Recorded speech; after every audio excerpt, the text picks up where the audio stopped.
The swamp as President Trump gets ready to fight for his border wall. Just minutes ago, disgraced former FBI official Andrew McCabe confirms the deep state plot to overturn the 2016 election with an administrative coup. Evening, everyone, and welcome to The Next Revolution. I'm Steve Hilton, and this is the home of positive populism, pro-worker, pro-family, pro-community. With me live in Los Angeles tonight, Jason Chaffetz, Teslin Figueroa, Chris Buskirk. We'll debate the president's national emergency declaration, the border security funding bill, as well as those shocking revelations from Andrew McCabe. Also tonight, something I have been wanting to do for a very long time. Stay tuned for an epic takedown of the Never Trumpers. I have a feeling you will enjoy it. But first, here's my big takeaway from the events of the last few days. President Trump needs populist allies. What we're seeing now are the consequences of the original sin of the Trump administration, the fateful decision soon after the election to hand the reins of policymaking and policy planning to the establishment Republicans in Congress. Remember what they told us? We're working on the same plan. What I did during the transition with my counterpart in the Senate, Mitch McConnell, is we put together a 200-day plan for the president. Inside the 200-day window is the regulatory reforms we talked about. It's the repeal and replace Obamacare. It's the budget. It's the rebuilding of our military. It's tax reform. Those are the things that we're working on, and infrastructure. Those are the things we're working on. Oh, and infrastructure, all in 200 days. What a joke. They never had a clue. They didn't understand the populist revolt that put Donald Trump in the White House. They took 2016 as a mandate for business as usual when, in fact, people voted for change. Yes, there are overlaps between establishment Republicans and conservative populists on judges, on taxes, on regulations. But on trade, for all of his first year, President Trump was blocked by his own White House. On America's endless wars, he was blocked by his own cabinet.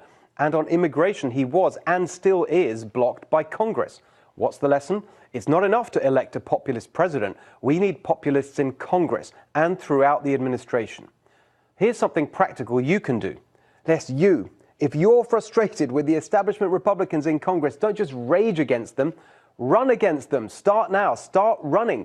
Even if it's for local or state office, that is a great stepping stone. If it's not you, nominate someone you think can do it. But one way or another, help give President Trump the populist allies he needs. Here to discuss, former Utah Congressman and Fox News contributor Jason Chaffetz, editor and publisher of American Greatness, Chris Buskirk, and former Bernie Sanders national staffer and founder of the Teslin Figueroa communications group, Teslin Figueroa.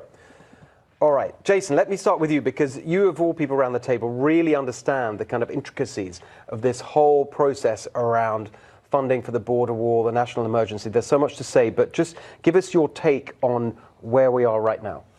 I'm glad the president is finally standing up to do something about the border and illegal immigration. In my lifetime, I haven't seen anybody who's as laser focused on that. The problem is, as you say, the establishment Republicans don't really want to solve this. They have not served the president well. They did not put a good bill in front of the president. I understand why he signed it. I think there was a better, smarter way to do it. But nevertheless, the president needs backup and support to truly solve the illegal immigration problem. But Chris, a lot of conservatives have pushed back and said, well, look, they actually quite like the emergency declaration, at least it shows he's fighting, but he shouldn't have signed that bill because actually it prevents him, the small print, the fine print says it prevents him from doing the things that they want to see happen. Yeah, no, that's right. It's actually, the more people read this bill, the worse it gets. And I mean, this is a classic example of one of these bills where you have to read the bill, or you have to pass the bill to find out what's in the bill. There's one thing that people don't realize, and that nobody in the West Wing seemed to tell the president, which is that Section 224 of this bill provides for what is basically a de facto amnesty for anybody who will currently or potentially could house an unaccompanied minor, which would be everybody, because there's no criteria for it. So you just say, yeah, okay, fine, I could do that. And then not that person and nobody who lives in the household. That's in the language of the bill. And so what President Trump did is he promised a wall. He actually signed a massive amnesty. Do you agree with that? In large part, I really do. The president would have been better served to actually take the continuing resolution from last year and on a page and a half, just go ahead and say, all right, let's do what we did last time and then transfer funds and build the wall. He would have had tens of billions of dollars more to do it. Right. Instead, you have 1,600 pages that put limitations on the president that nobody fully understood because nobody could possibly have read it. But it was chock full of limitations to slow the president down. I'll get to you in a second, Tesna. I want to get Jason on the specifics, because you've been there. One argument I've heard is that while it may be true what Chris says, and you seem to agree in terms of the restrictions, this is just up till September, and that all of that lapses in September, so it's not the end of the world. They'll have to have additional clarifying language, because there will be a food fight, and more than a food fight, a legal fight, as to whether or not that continues on in perpetuity. Now, we've heard Steve Scalise say, oh no, this only happens for a short amount of time, but it shouldn't happen for any amount of time. And so I recognize that the president got just over $1 billion to build the wall, but he could have gotten tens of billions of dollars by having the flexibility that Barack Obama and other presidents have had by transferring money between accounts without any additional appropriations. Tesla, when you look at all this and the way that this fight over the wall is just dominating politics, the Democrats came in saying, we're going to be all about health care and all this, and reform, tackling corruption, and okay, we may have a big sort of laugh about that given how they're funded, but anyway, that was the message. We do all these positive things. Instead, it's just all about this one issue that President Trump chose to put there. Do you think that in some senses the Democrats have walked into a political trap? Yeah, well, they made it all about DACA. Last year it was all about DACA, which is why a lot of Democrats like myself moved to the Independent Party, because you're not focusing on, actual citizens in this country and what's going on the other side of the wall. And so that's where the frustration is. And I think that's where the right and the left can agree. We disagree or have polar opposite opinions, as we see, we have these conversations. But I think people overall, they want someone to deliver on their campaign promises. I did not vote for President Trump. I was not a President Trump supporter, but I completely understand that if he promised people the wall, then people kind of want to expect to see the wall. The same way with Barack Obama. I expected things from Barack Obama, and his Congress at that time did not support him as well. So my thing that I'm having is, my problem is, I guess people are either unfamiliar because now they're paying attention. Every president has asserted some type of executive order. This is nothing new. This is nothing new under the sun, but because President Trump is doing it and because it is such a hot, controversial issue, that's why now it's such a big deal to have a president. I think you put it very well about people's expectations. Last word, Jason, just looking forward. I mean, where can we be optimistic? It seems to me that in the sort of list of pots of money that the president and his team are pointing to, there is some money there, the drug enforcement and the Treasury receipts or whatever it is, that actually he could spend right now and start making some progress. The president will make progress, but there were limitations in this bill on the number of ICE officers they could hire, limitations on the number of Border Patrol agents that they could hire. I believe the president promised. So what's the answer then? What should he be thinking about positively? The president has to propose a budget in February, and the Congress is supposed to pass a budget over the summer, so that is in place starting at the end of September. That is the hope. But again, divided government, it's going to be very difficult to get there. But the president is on the right side of the issue, and he will continue to pound on it. And America, I think, is on his side. I really do. Yeah, and let's just come back to, I want to leave you with the point that I made at the beginning, which is in the end, he can't do it on his own. You've got to have more populist allies if that's what you want to see, if that's the change you want to see. Okay. Now, here is something positive and practical for you that gets far too little coverage in the media. President Trump put the American worker right at the heart of his economic agenda. And one of the most important things his administration is doing could be the workforce development effort being led by Ivanka Trump. The devastation to jobs, families and communities that globalization and new technology have already caused may be nothing compared to what's just around the corner with artificial intelligence and other forms of automation. The only serious response is to help workers get the skills they need to be valuable in this new economy. For years, government wasted billions of dollars on top-down training programs that have totally failed. The right answer is exactly what Ivanka Trump is doing, urging the private sector to invest in training. She's already persuaded American business to pledge 6.5 million skills training opportunities. And this week, along with Wilbur Ross, she announced the creation of the American Workforce Policy Advisory Board to take this vital work to the next level. Members of the board include the presidents and CEOs of 25 major American companies, including Apple, Lockheed Martin, and Walmart. Positive, practical, and great news for American workers. All right, coming up, you, our viewers, demanded it. Charlie Kirk is back to finish his thoughts on how President Trump is helping African Americans. Don't go away.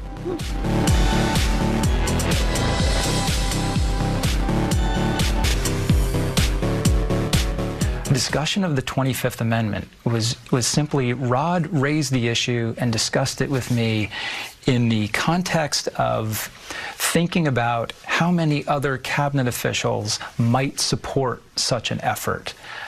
But to be fair, it was an unbelievably stressful time. I can't even describe for you how many things must have been coursing through the Deputy Attorney General's mind at that point. So it was really something that he kind of threw out in a very frenzied, chaotic conversation about where we were and what we needed to do next. Frenzied and chaotic. Isn't that what these deep state people, how they talk about the White House? Unbelievable. There you saw Andrew McCabe just tonight. I mean, I don't know where to start with this, but Tesla, I'm going to start with you. Look, just to follow up on what you were saying earlier, like if people vote for President Trump, then the people who should be able to get rid of him are the voters who put him there, not the bunch of bureaucrats. Well, he just threw it out and said it was just a casual conversation. So now we're going to get a chance to really see what that conversation casual was about saying we're going to overturn an election That's result. right. I'm looking forward to seeing how far you guys are going to push this to see if we're actually going to see what that conversation was about and make sure it's live so I can bring popcorn I and wish tea. it was all live. But what's comical is if that continues on, Scott Pelley asked him, well, what was the context in which this discussion came up? And McCabe says, oh, I don't remember. Yeah. Are you kidding me? I mean, this is a guy who a year ago, the Inspector General put out a 39-page report essentially highlighting, detailing 4 times that he lied to federal authorities, 3 times while under oath. I don't believe a word that this guy says. And then he goes on to recount a secondhand conversation, which I am telling you, mark my words here today, Steve. That is classified information. You cannot share it publicly, even if it's secondhand information. He knows this, and he should be prosecuted for this. This guy, Mr. McCabe, should be prosecuted for sharing classified information. Just be specific, which bit? When he goes on and he describes an encounter in which the president was briefed on intelligence regarding North Korea. You cannot do that. You cannot go on national television under your own volition and share classified information. But again, that's probably why they didn't prosecute Hillary Clinton. You can't do that. But this is the thing. They accused the president of doing that kind of thing the whole time. Chris, I want you to respond to something. There's another thing he said, which is just really staggering when you think about the mindset of these people and what their priorities are. There's a new clip from tonight. Let's have a look. We got the special counsel and probably the best special counsel we possibly could have hoped for in charge of an investigation that I think everyone would admit is one of the most important efforts underway right now. One of the most important efforts underway. Like, he thinks that that's the most important. You know, like real people honestly just want this whole thing to be over, and he thinks it's the most important thing. It's important to him because he staked his career on it. The FBI and the DOJ, people like Rod Rosenstein, McCabe, Strzok, Page, all of these people, they have staked their entire lives on trying to remove the duly elected president from office using the secret police, the FBI, in order to do Hillary Clinton's dirty work. And everything since then, including the Mueller investigation, I think is basically a cover-up for what they were doing during the campaign, which was trying to use the dossier, the Hillary Clinton Fusion GPS dossier, as a tool to keep Donald Trump from winning. Yeah. And now they're trying to cover it up by saying, you know, hold on a second, this was a real crime, and now we've got to prove it because that'll clear us from what we were doing, which was being the henchman for the Clinton campaign. I mean, I just can't believe how everyone, like, used the word casual earlier about how they were doing this plot. But on the other hand, why is everyone on the left so casual about this whole thing? I mean, this is really frightening. I mean, if this was happening in another country, you would be, or, you know, it's the kind of thing that used to happen in places that we wouldn't even consider to be democratic. And yet, civil liberties people, everyone's fine with it because it's Trump. They hate Trump. And it's campaign season. I mean, let's just be honest about it. It's not really about people standing on what's right or what's wrong. It's about campaign season. So everything will be thrown, the kitchen sink will be thrown towards Trump's way between now and 2020. And then Democrats will have an opportunity to see if they're able to galvanize their base. And then we'll start all over again. So it's unfortunate. You know, it seems like no logic on either side, from my opinion, being independent in the middle. But I don't understand what's going to, I mean, you say he should be prosecuted, whatever. For the last couple of years, you've had so many examples of that. He should be prosecuted, she should be investigated. You know, I've said we should have, the only way people will feel that fairness has been done, if you have an equivalent process looking into everything that happened from the deep state and Clinton and so on. There doesn't seem to be any sign that that will happen.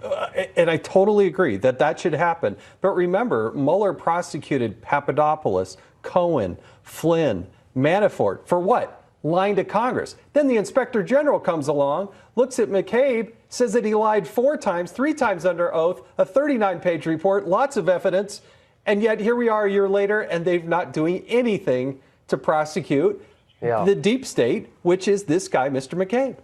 I mean, you remember a couple months ago when we had this huge FBI SWAT team that kicked in Roger Stone's door? I want to know when the FBI is going to kick in Andrew McCabe's door, because he's done exactly the same thing. He's lied under oath. This is what the Inspector General told us, and yet turnabout doesn't seem to be fair play. We have two different sets of rules here, and it's about time that stops. And there was this interview tonight on 60 Minutes.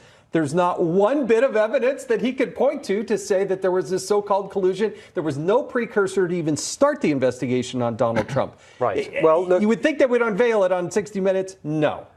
This is why the populist revolution must continue, because, you know, it's not, like I said at the beginning, it's not enough just to have the president. I mean, you've got this huge weight of the establishment that is against anyone who tries to disrupt it. All right, new topic. Amazon's decision this week to pull out of a deal with New York over its second headquarters has prompted a ton of comment about attitudes to business and capitalism in America. Much of the commentary was superficial and wrong, so let me clear things up. I'm all for mayors and governors trying to attract investment and jobs, but they should do it in a pro-enterprise way, improving the business climate in their cities and states by cutting taxes and regulations and investing in infrastructure and local skills. But that is not what happens in America today. Instead, local governments bribe wealthy corporations with taxpayer money in backroom deals. That's not the free market. That's not capitalism. That is the swamp. The New York Amazon deal was swampier than most. Democrats Andrew Cuomo and Bill de Blasio teamed up with anti-Trump activist and Amazon CEO Jeff Bezos and his Democrat sidekick, former Obama press secretary Jay Carney, to extort billions of dollars in tax breaks. But the real issue with Amazon is the concentration of power in its hands. Capitalism and free markets only work fairly when there's vigorous competition. Amazon is being allowed to crush competition. The Trump administration should take them on, make tough antitrust policy a real priority. Start by breaking up big tech, including Amazon. Of all places, India has shown the way. It is blocking Amazon from unfairly selling its own products on its platform. Good for them. And we will be campaigning for the Trump administration to do exactly the same here. That is positive populism. All right, coming up, my takedown of the Never Trump Republicans. I cannot wait. And we have an exciting announcement for you on March the 24th in New York. We'll be doing an audience question and answer show with some great special guests. If you're a Republican, a Democrat, or independent, we want you to be part of our debate. For tickets, email us at hiltonaudience@foxnews.com.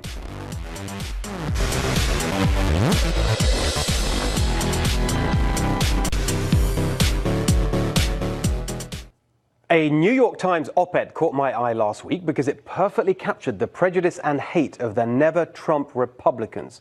Quote, chaos is consuming the Trump administration. Scandals and corruption besiege the president on every side. The authors speculate with relish about, quote, the discovery of clear criminality by the president or those closest to him, an economic recession, the prospect that he will lead his party to comprehensive defeat in 2020. If some combination of criminality, incompetence, or crisis moves the center-right against the president, his end could come quickly. These are Republicans, remember. Okay, I know it's just the usual unhinged never-Trump rhetoric, but something about it got me more annoyed than usual. These people dress themselves up as intellectually and morally superior, but in reality, all they care about is style, not substance. For example, David Frum constantly pushes the wild conspiracy theory that Vladimir Putin is somehow blackmailing President Trump. Donald Trump consistently behaves in ways consistent with President Putin having a hold over him. But hang on a second, consider the substance. David Frum was a speechwriter for President Bush who promised to end the, quote, dead ideological rivalry between the US and Russia and said he found Putin very straightforward and trustworthy. Relations between the US and Russia were much closer under Bush, who did practically nothing when Russia walked into Georgia, in action that even some of Bush's aides regret. Meanwhile, on the substance, it's Trump who armed Ukraine to fight against Russia-backed separatists. It's Trump who sanctioned Russia over Syria's use of chemical weapons. And it's Trump who's trying to stop the construction of a gas pipeline so European countries aren't reliant on Russia for their energy. Those foreign policy geniuses, the never-Trumpers, can't take the fact that President Trump is actually succeeding where they failed. Here's Bill Kristol. The president is not just out of control, the presidency is out of control, and that's scary. Out of control, excuse me? You could use exactly those words to describe the Iraq War, which Crystal told us would literally last 2 months, not 8 years. This is going to be a 2-month war, not a Park Hill, year war. Oklahoma. Go ahead. Well, it was right that it wasn't 8, it was 18. According to the Brown University Cost of Wars project, the combined cost of America's post-9/11 wars has reached almost $6 trillion. Another study found that about 500,000 people died in Iraq as a result of war-related causes between 2003 and 2011. So, never Trumper Bill Kristol defends all of that, but condemns President Trump's decision to pull U.S. troops out of Syria. The obsession with style over substance is just as clear when these people talk about the economy. Former Congressman and militant Never Trumper Ron Paul wrote that Trump's economic miracle is an illusion.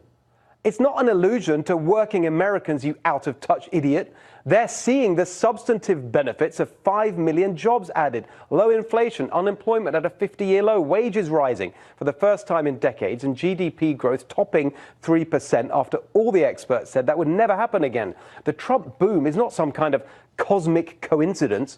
It's the result of having a pro-enterprise, pro-worker president in the White House, driving his team and Congress to implement the most pro-growth policy agenda anyone can remember. But according to the Never Trumpers, the president is some kind of clueless booby. Just listen to the condescending contempt of snooty George Will. He feels out of his depth in every situation he's in.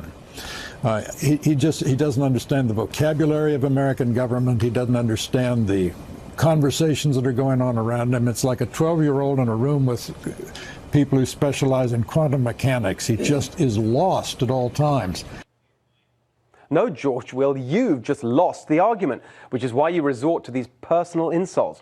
The Bush administration, which you frequently praised, lost over 4 million manufacturing jobs. Meanwhile, under President Trump, the number of manufacturing jobs has risen at the fastest pace for a quarter century.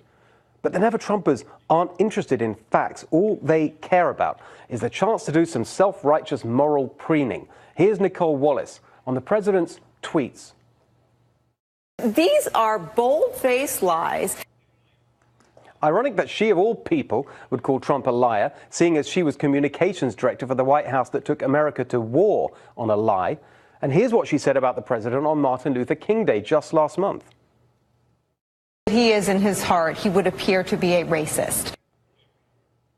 In 2005, when Nicole Wallace worked for the White House, African Americans made up almost 40% of the federal prison population, and the black unemployment rate consistently hovered at around 10%.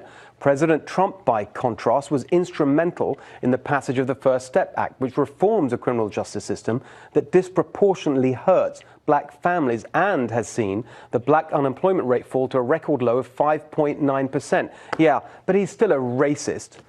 Of course, that's the Never Trumper's favorite insult. Ana Navarro endlessly calls the president a racist over the border wall, which she, of course, is dead against. I keep wondering just how long he's going to be able to play this same song and this same record. How long can he go back to the wall? Okay. I think he thinks it's a winning strategy for him. I don't think it is. Even if I were to grant you that, okay, the point is the illegal alien crime rate. Well, she's dead against the wall now. Anyway, in 2008, on the other hand, when she was national co-chair of the Hispanic Advisory Council for John McCain, well, I guess a John McCain border wall is racist, just a Trump one. Glad. On immigration, just as on almost every other issue, President Trump is in fact dealing with the decades-long policy failures of the Never Trump Republican establishment. On the facts, they should be praising him. But these snobby elitists don't care about substance. For them, it's all about style. They hate Trump because of his hair. They'd hate him because he likes McDonald's. They hate him because he'd rather watch TV than ask them to the White House for intellectual salon dinners like Obama used to.